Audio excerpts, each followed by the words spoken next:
Bonjour et bienvenue dans l'aide au réglage. Nous allons d'abord regarder les paramètres de réglage. Donc, on nous demande de régler une puissance chauffage de 8 kg sur un plancher chauffant, température 35-30, température extérieure de référence -10 et température de confort 20 degrés, avec une température d'arrêt, donc un pied de courbe à 19 degrés. Pour cela, nous allons devoir aller voir la feuille de paramètres. Que nous dit la feuille de paramètres? Donc, pour accéder aux paramètres, appuyez sur le mode pendant 10 secondes, puis mettre le code 64. OK, c'est ce que nous allons faire. Et ici, nous avons tous les paramètres à régler. Alors, pour travailler plus tranquillement, nous allons venir ici, allumer la chaudière. Alors, bien zoomer pour allumer la chaudière.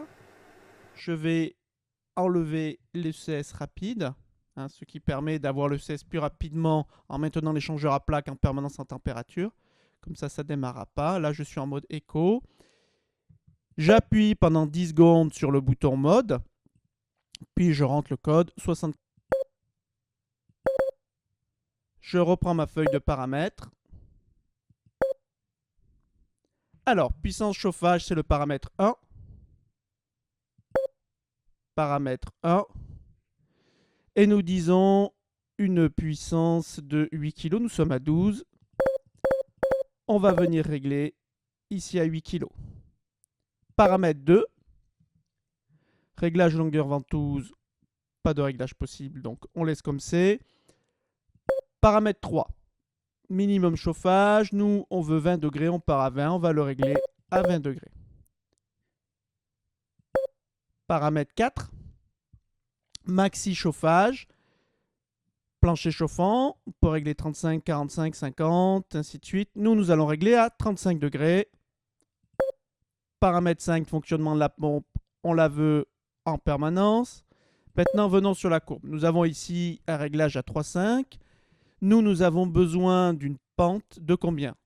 Pour calculer la pente, 35 moins 20 divisé par 20 moins 10, qui fait 15 divisé par 30, ce qui fait une pente de 0,5. Nous allons régler la pente à 0,5. Et voilà, notre pente est bien réglée à 0,5. Continuons maintenant. Pied de courbe. Alors, le fameux pied de courbe, c'est la température d'arrêt chauffage. C'est-à-dire qu'ici, à partir du moment où il fait 15 degrés dehors, on arrête le chauffage.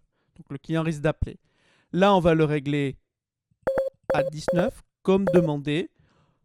En général, si on veut faire des économies d'énergie, on va le régler vers 18 degrés. Ce qui fait que dès qu'il fait 18 degrés dehors, on arrête de chauffer en considérant qu'on a 1 à 2 degrés d'apport gratuit. Et si on ne veut pas faire d'économie d'énergie ou les gens sont frileux, bon, on va le régler à la même température que la température de confort, c'est à 20 degrés. Forçage brûleur, on n'a pas besoin. Consigne, on n'a pas besoin. Régulation, paramètre 10. Par défaut, comme on a une sonde extérieure, on va réguler ça à 1. Nous avons réglé la régulation. Il va nous rester à faire la combustion.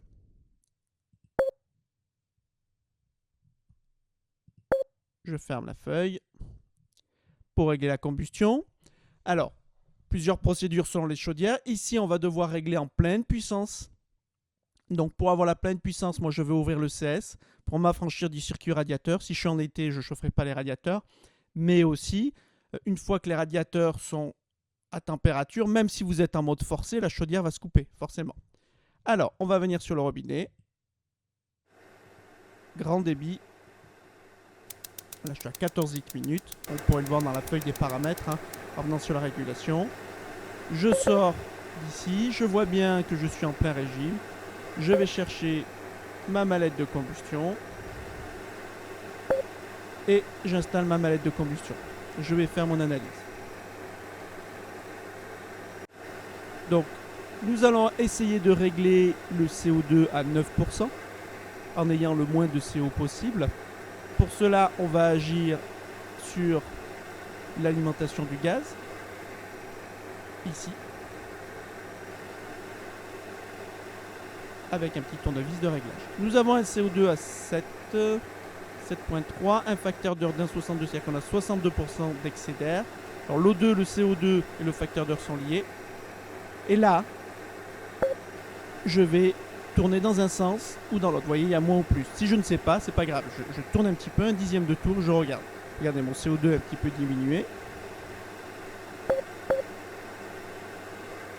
Donc, a priori, je tourne dans le mauvais sens. Attention à pas trop tourner pour pas tout dérégler, hein. On peut aussi avoir un déréglage qui fait que la flamme ne tient plus. Et là, je vais venir ici pour monter le CO2.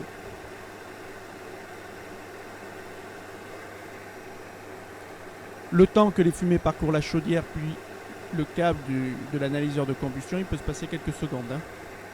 Je m'occupe pas du CO tant que j'ai pas bien réglé mon CO2, tant que je suis pas proche de ma valeur. Là, je peux y aller, hein, gaiement, je suis à 7,5. Donc l'O2 baisse forcément, le facteur d'air aussi, et le CO2 augmente en pourcentage.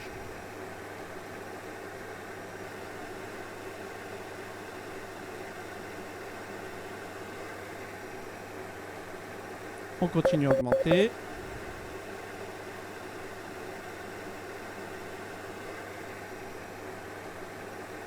Voilà, 8,7, 8,8, 8,9.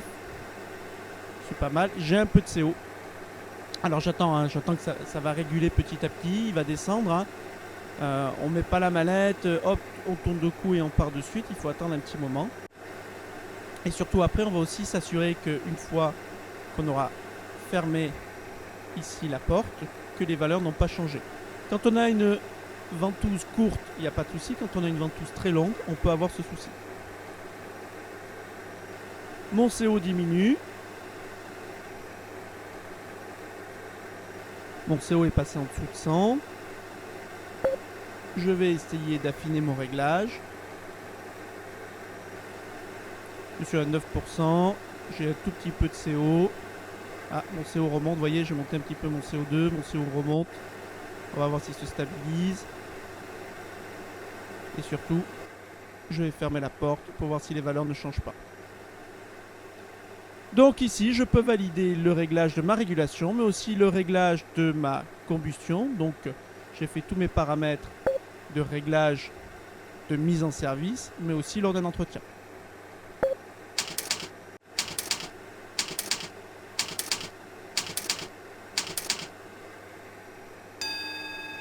Et maintenant, c'est à vous de jouer.